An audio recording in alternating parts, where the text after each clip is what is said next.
I am the light of the world, says the Lord. He who follows me will have the light of life.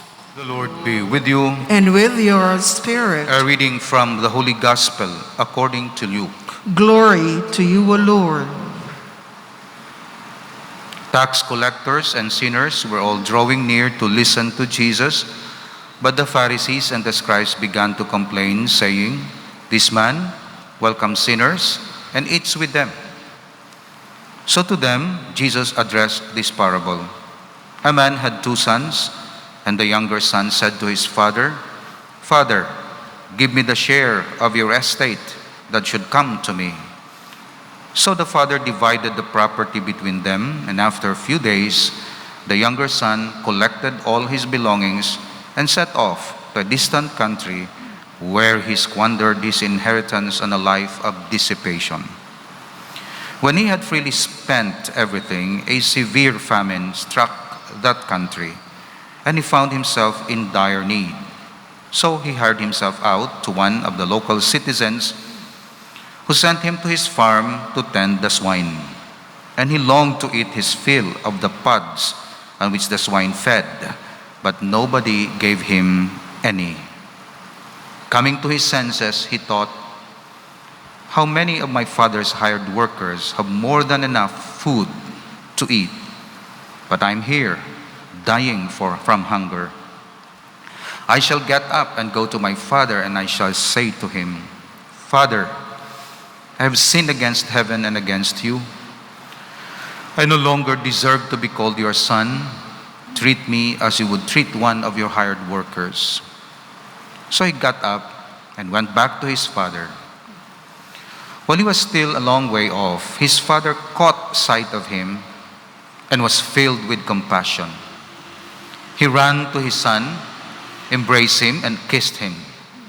His son said to him, 'Father, I have sinned against heaven and against you. I no longer deserve to be called your son.' But his father ordered his servants, 'Quickly bring the finest robe and put it on him. Put a ring on his finger and sandals on his feet. Take the fattened calf and slaughter it. Then let us celebrate with a feast. Because this son of mine was dead and has come to life again. He was lost and has been found.' Then the celebration began. Now the older son had been out in the field. On his way back, as he neared the house, he heard the sound of music and dancing. He called one of his servants and asked what this might mean. And the servant said to him, 'Your brother has returned, and your father has slaughtered and fattened calf, because he has him back safe and sound.' He became angry, and when he refused to enter the house, the father came out and pleaded with him, and he said to his father in reply, 'Look, all these years I served you, and not once did I disobey your orders. Yet you never gave me a young goat to feast on with my friends. But when your son returns, who swallowed up your property with prostitutes, for him you slaughtered the fattened calf.' And the father said to him, 'My son, you are here with me always. Everything I have is yours. But now we must celebrate and rejoice, because your brother was dead and has come to life again. He was lost and has been found.'" The Gospel of the Lord. Praise to you, Lord Jesus Christ. We continue to meditate on sentire cum ecclesia, feeling, thinking with the church, and in our case, feeling with the parish, thinking with the parish. Ang aton hambal, tuyo gid sang Dios nga mangin holy kita, ka mangin perfect. Kag makapractice kita sang love sa saning kalibutan, because this world is a school. School of virtue, school of holiness. Wala ini ginhatag para nga destroy mo, kag kwaon mo lang ang mga manami sa kalibutan, kundi ginbutang ka diri, tatapon mo kay school mo ini, school of love, school of virtues. In other words, samtang nagaobra ka sa kalibutan, nagagrow ka sa virtues. Ga-dentist ka, pero gagrow ka sa virtue. Ga-doktor ka, ga-husband ka, ga-father ka.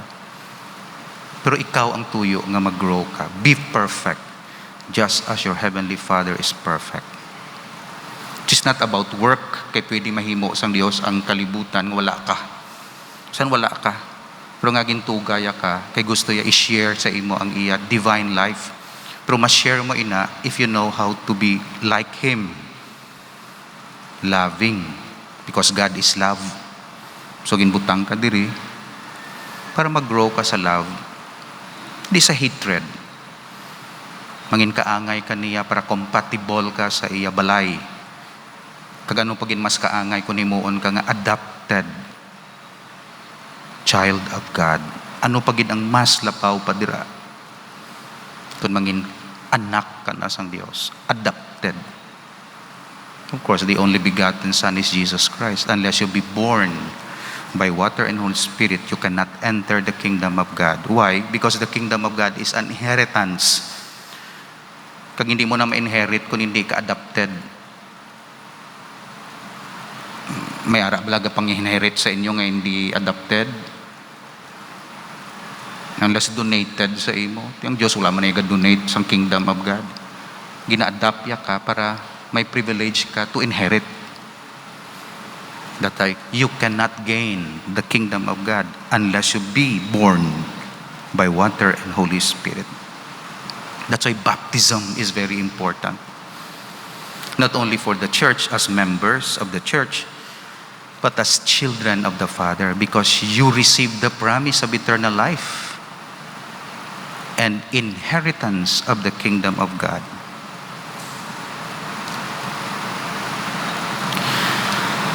So, ginimuan niya kita sang model para nga sundon naton nga maamuni ka mo ho, ba gusto adopted ka mo na ako, no? So, may model ka mo si Jesus. O, pamanaog na siya. Luwas sa Savior siya, model siya ninyo. Example siya ninyo. Di kay Diyos siya, nahimo gani nga tao. Diyos siya, pero nagpakatao. Therefore, tungod nagpakatao, mahimo niyo nga model. Mahimo niyo siya.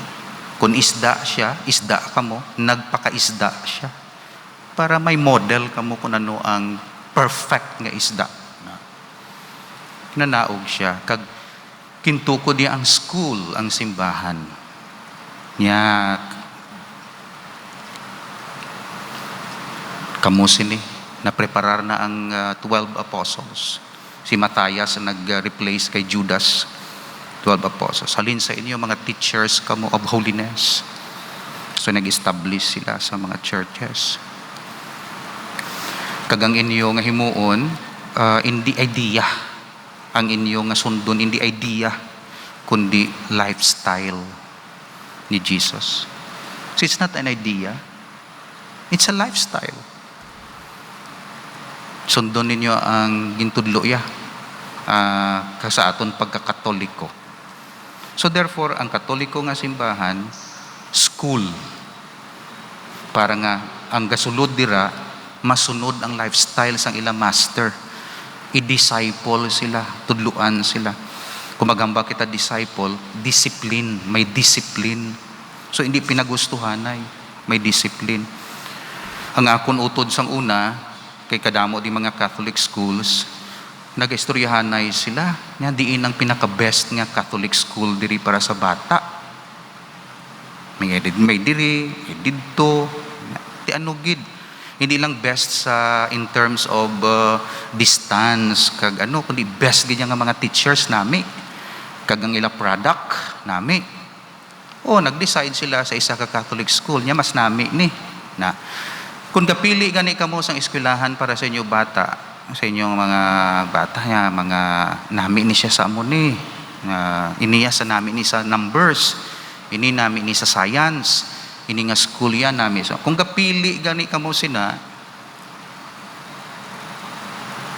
nga hindi nyo pagpilion ang parte sa faith nga eksakto. Nga nami ang i-upbringing. Nga ang teaching niya eksakto.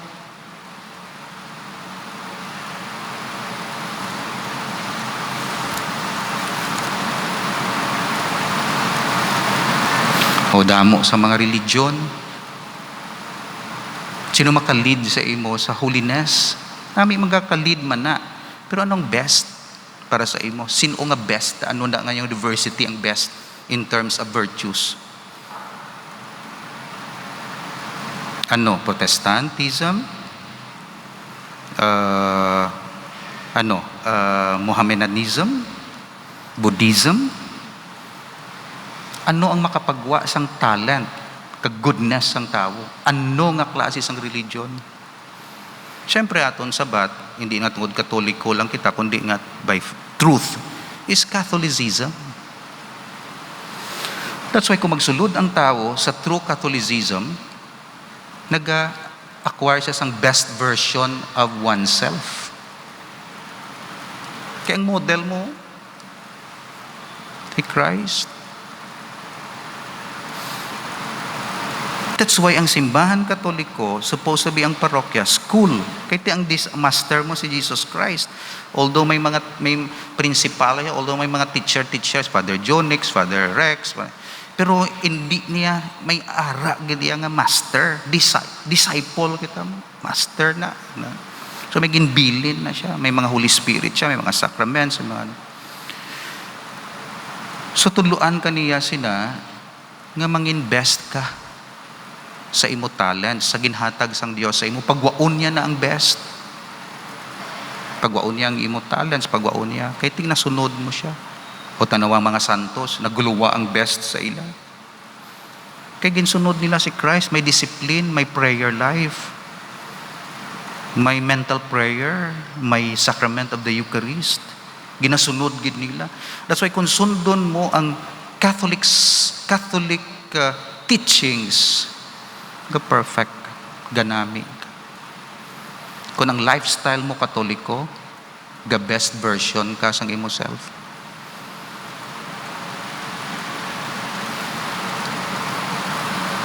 That's why ang Catholicism is a school para ma-attain nato ng best version of ourselves.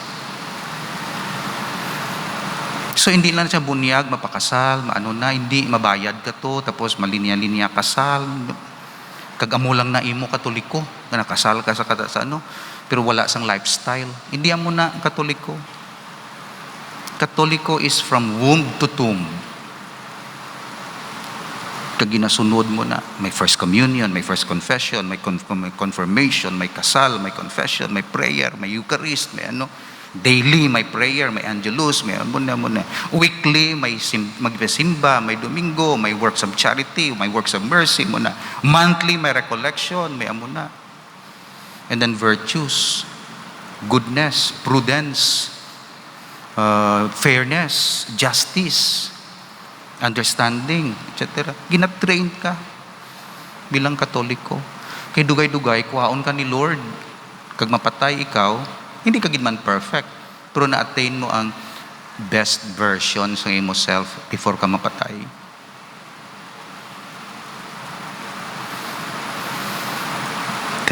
Amo ng parokya.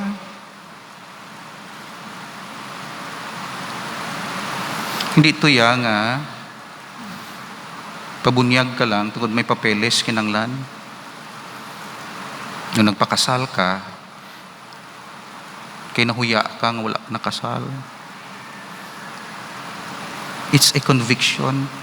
Father, Katoliko ako. Sundon ko ni 7 sacraments ni ang mabaton ko amo ni ang mga grace kag channels ang grace. Ma-devotion ako kay amo nang Catholic. Amo nang school nga ginpa-enrollan.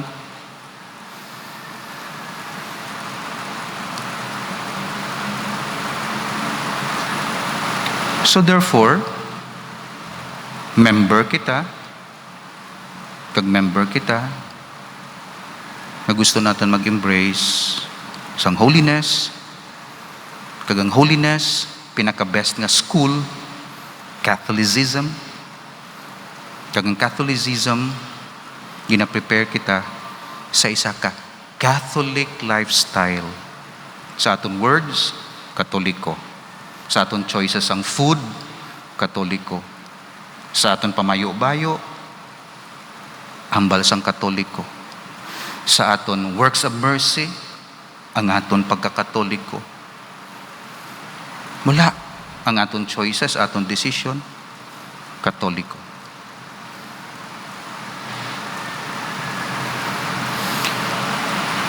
Kabay,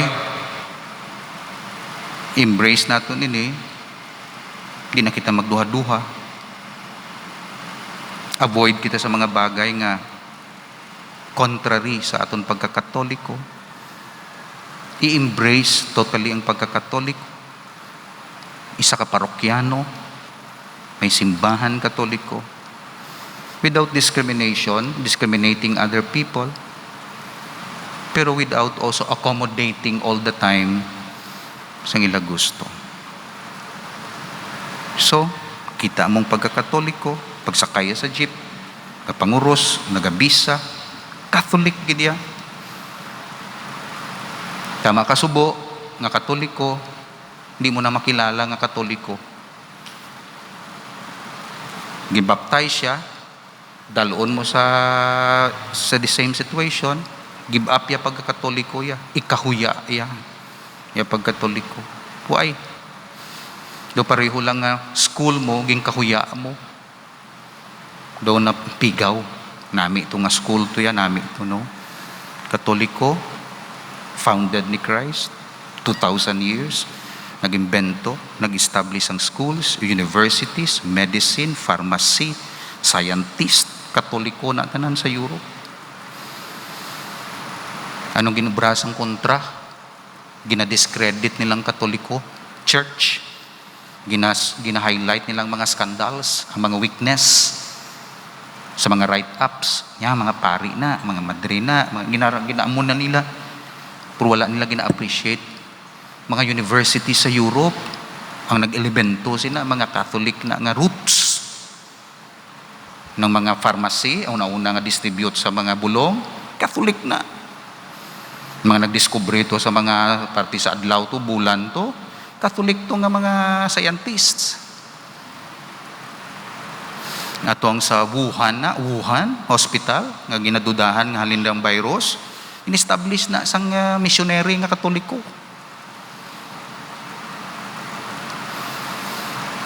Tanawon mo Catholic. The world Catholic. O galing mga Katoliko, hindi proud sila pagkakatoliko. Dagun sila sa minority, mga maisog. Pero mga Katoliko, mga timid, hadlok. Compromise. Compromise lang ta. Adjust lang ta. Why na? So therefore, of course, hindi man kita mang-away, pero namin ko solid ang aton spirituality, ang aton pagkakatoliko. Tungod ang pagkakatoliko is the best venue to be the best of ourselves. Amen. That we may become more convinced and be proud of our fundamental status as children of God, and that we will witness to the world our Catholic identity and lifestyle through Christ our Lord. Amen.